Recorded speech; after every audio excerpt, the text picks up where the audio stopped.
आपने रैबिट और टोर्टोइस की तो स्टोरी सुनी होगी, लेकिन मैं आज आपको मैंने जो लेसन सीखे हैं रैबिट और टोर्टोइस से वो कंक्लूड करके बताऊंगा, राइट? तो welcome to one more episode of connecting the dots with K. जैसे कि मैं हमेशा कहता हूँ, मैं एडिटिंग नहीं करता हूँ because of my blindness. My all the episodes are raw and unedited and I believe कि आपको अच्छे इंसाइट्स मिल रहे हैं मेरे स्टोरीज और कंटेंट से हमारे चैनल। सो आइए हमारे स्टोर बॉक्स में क्या है देखते हैं।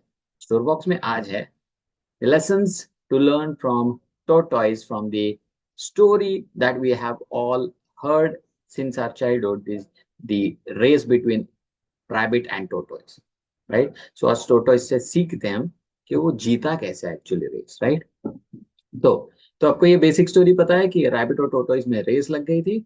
और रैबिट तो सुपर फास्ट है ही, सबको पता है। और टोटोइस कछुए की चाल, धीरे धीरे, you know it how it walks, right? So जैसे ही रेस स्टार्ट हुआ तो रैबिट तो ही was like a fire, right? वो बुलेट की तरह निकल गया। और टोटोइस तो धीरे धीरे धीरे स्टार्ट, उसने भी कर दिया।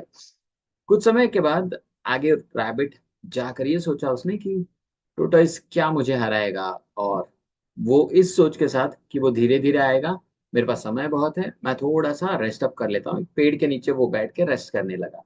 और उसकी आंख लग गई। कुछ समय के बाद टोटोइस वहां से गुजरा तो वो देखा, अरे रैबिट तो सो रहा है। तो वो धीरे से आराम से अपने हिसाब से वहां से निकल गया। और कुछ देर के बाद जब रैबिट की आंख खुली तो उसने देखा, अरे टोटोइस कहाँ पे है, कहाँ पे है, कहाँ पे है?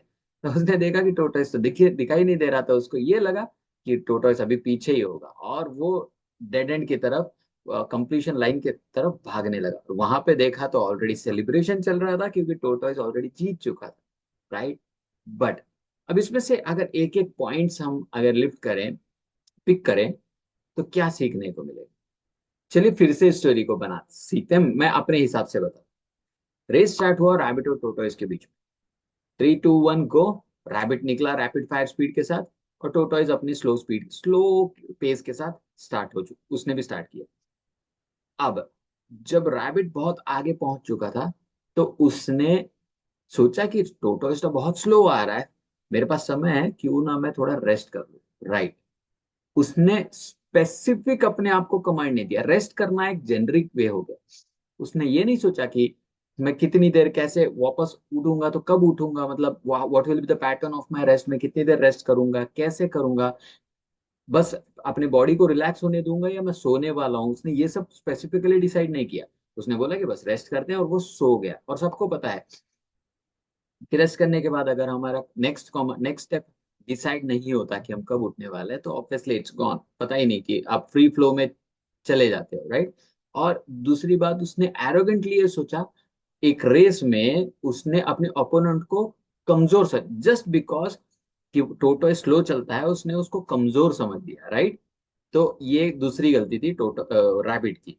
अब जब रैबिट वहां टोटोज वहां से गुजरा तो उसने देखा कि रैबिट तो सो रहा है, और उसने अपने प्रोसेस पे ध्यान दिया। Point to be noted here, tortoise ने अपने प्रोसेस पे ध्यान दिया, और वो चुपचाप अपने चलने पर फोकस किया in the right direction, right? अब यहाँ पे कंसिस्टेंसी की बात आती है, लेकिन टोटोइज कंसिस्टेंटली आगे बढ़ रहा था। लेकिन जब कंसिस्टेंसी की बात आती है तो हमें ये सोचना है कि क्या हम सही डायरेक्शन में कंसिस्टेंट है या नहीं। अब आप सोचिए, टोटोइज कंसिस्टेंट तो था, लेकिन अगर वो अलग डायरेक्शन में होता तो उसकी कंसिस्टेंसी का फायदा नहीं होता, क्योंकि वो सही डायरेक्शन में जा ही नहीं रहा। इसकी कंसिस्टेंसी का रिजल्ट अच्छा इसलिए आया क्योंकि वो सही direction towards the completion line की तरफ बढ़ रहा था। तब उसकी कंसिस्टेंट एक्शन के कारण वो सही डायरेक्शन में था, वो सही डेस्टिनेशन पे पहुंच पाया, राइट? स्लो होने के बावजूद वो डेस्टिनेशन पे पहुंच चुका था। तो अब जब रैबिट उठा तो उसने सोचा फिर से एरोगेंटली, अरे टोटोइस तो पीछे होगा। और जब वो डेडलाइन के पास पहुंचा, कंप्लीशन लाइन के पास, उसने देखा कि ऑलरेडी सेलिब्रेशन स्टार्ट हो चुका है क्योंकि टोटोइस जीत चुका था। अब यहाँ पे रैबिट ने एक सीख सीखी कि हमें अंडर एस्टिमेट नहीं करना चाहिए, राइट? बट मैं जो चाहता हूँ सीखे, हम रैबिट से तो सीखे उसकी गलती, हमें हमें दूसरों को अंडर एस्टिमेट नहीं करना चाहिए, हमें किसी को भी अपने आप को ओवर एस्टिमेट भी नहीं करना चाहिए। All this stuff is good.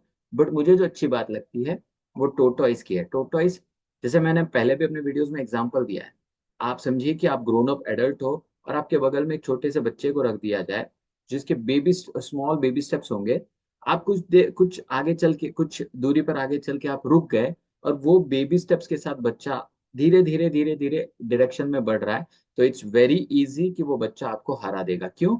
उसके कदम भले ही छोटे थे, लेकिन वो कंसिस्टेंटली सही डायरेक्शन में आगे बढ़ रहा था। तो आप बड़े होने के बावजूद हार जाओगे, वो छोटा बच्चा बेबी स्टेप्स के साथ भी जीत जाएगा। ये कंसिस्टेंसी बहुत जरूरी है सही डायरेक्शन में। और माइंडसेट, यहाँ पे मुझे टॉर्टोइस की जो सबसे अच्छी बात लगी, वो रेस शुरू होने से पहले ही सीखने लायक, इसलिए मैं आपको ये लास्ट में बता रहा हूँ। जीत तो गया टॉर्टोइस रेस, बट ये सीखने लायक बात ये थी, टॉर्टोइस को बहुत अच्छे से पता था कि वो रैबिट से बहुत स्लो है, क्योंकि टोटस बहुत स्लो चलते हैं और रैबिट सुपर फास्ट भागता है। ये फैक्ट को पता होने के बावजूद वो अवेयर था अपने स्ट्रेंथ वीकनेस के साथ, वीकनेस को जानते हुए वो अवेयर था।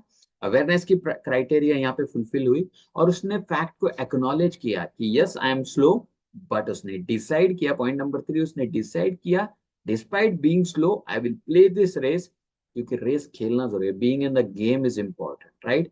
सो ये स्टोरी मेरी लाइफ में मुझे बहुत इंस्पायर करती है। ये स्टोरी मेरे माइंड ने जब मुझे टिक करके बताया, ये जो पॉजिटिव पॉइंट्स जो मैंने आपको आज शेयर किया, ये जब मेरे माइंड ने मुझे अपने आप को बताया, तो ये स्टोरी मैं अपने आप को बहुत सी बार बताता रहता हूँ, राइट? सो इसीलिए मैं कहता हूँ I am blind, I am nowhere a rabbit, I am completely a tortoise, but I would like to say that despite my blindness, I keep myself consistent in the direction towards growth, and that's how I'm playing this game. I'm in the game. I'm playing this game since 3 years. Despite my blindness, my physical challenge, I'm moving towards being to be a successful coach in this journey. That's it for today, guys. उम्मीद है आपको इस story से अच्छे points मिले होंगे। आपको क्या अच्छा लगा वो कमेंट बॉक्स में जरूर बताइएगा। लाइक कीजिए, सब्सक्राइब कीजिए, जो करना है कीजिए, बट करना है या नहीं करना है, लाइक सब्सक्राइब या मैं आपके ऊपर छोड़ता हूँ, लेकिन मेरी एक बात जरूर सुन लीजिए, सीखना मत छोड़िएगा, right? So that's how it has to be, that's how it works. So that's it for today. आज के लिए इतना काफी है। दिस इज कुशल कुलकर्णी, के फॉर शॉर्ट। मिलते हैं अगले एपिसोड में कुछ नए इंसाइट्स के साथ में। तब तक के लिए please take care, stay blessed, love you, bye bye.